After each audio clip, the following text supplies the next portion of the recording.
Welcome to Talking Shit, the show where we flush away your toilet troubles. Today we're tackling the 3 most common reasons why your porcelain throne won't stop running and how you can catch it. Reason number 1 I call the Goldilocks effect. In order for your toilet to work properly, you need the just right amount of water.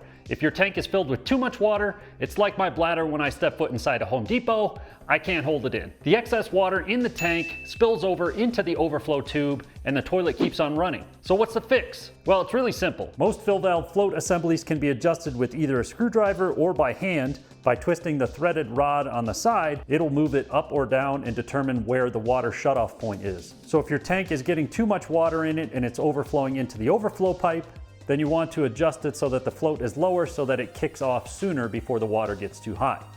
But maybe your toilet isn't filling with enough water, which may be causing you problems when you're trying to full send mud missiles on their way. The solution here is also to adjust the fill valve float so that the water level is higher. Just be careful not to make it too high or you'll end up right back where you started. Number 2, the flapper strikes back. The flapper is the toilet's gate to the great beyond. It sits on the bottom of the tank and is connected to the flush lever by a chain. When you flush the toilet, it opens the floodgates quite literally and allows the water from the tank to enter the bowl and send yesterday's lunch to the Ninja Turtles. Touchdown! Yeah!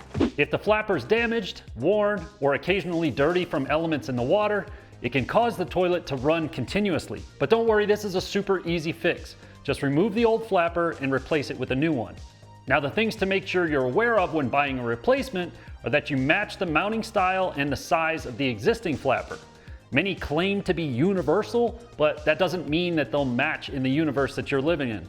But what if the flapper itself isn't the problem? Now there's a chance that the chain attaching the flapper is either too long or too short, which causes the flapper to not seat properly. Now on a side note, this is usually why your flush lever is really wiggly. In this case, just adjust the chain until the flapper seats properly and the toilet stops running. Number 3, it's your fill valve, bro. The fill valve is responsible for refilling the toilet tank with water after you flush. If it's not working properly, it can cause the toilet to run continuously. Usually a fill valve has a float on it, which triggers the water to turn on and off like I talked about before. If the float is stuck down or damaged, the water won't know when to shut off. To check it, lift the float mechanism up and down with the water on. If the float is in the down position in the lowest position, it should be calling for water. It should shut off at its upper position. And you can adjust the height of the fill valve float assemblies on most assemblies, which is what I talked about before. So flush the toilet and test the float. To replace the whole assembly, first you'll need to turn off the water supply at the wall, flush the toilet, and place a small bucket under the bottom of the tank where the water line attaches. Detach the water line from the bottom of the fill valve and remove the lock nut holding the assembly to the toilet tank.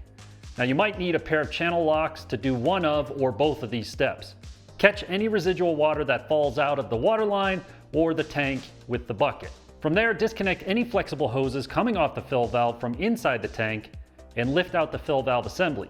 It should come out pretty easily, but if not, double check that you've removed the locking nut and that it's not being held in place inside the tank by another component. Next, I like to lay the old fill valve down and get a rough estimate of its height and the float height from the previous and adjust the new one to match that. You can further tweak it once it's installed, and to install it, you just follow the reverse steps of the removal, making sure the rubber washer on the bottom of the new assembly is seated fully in the hole in the tank, and then secure it with the locking nut. Reattach the water line, And then reinstall the refill tube onto the overflow pipe. and turn the water back on at the valve. Now you can always further tweak the float height to the desired water height that you want so you can determine optimal water savings and post Taco Bell adequate flush volume. So that's all for today's Talking Shit. Remember, when your toilet is running, you better go catch it before it becomes a big problem on your wallet. See you next time and happy flushing.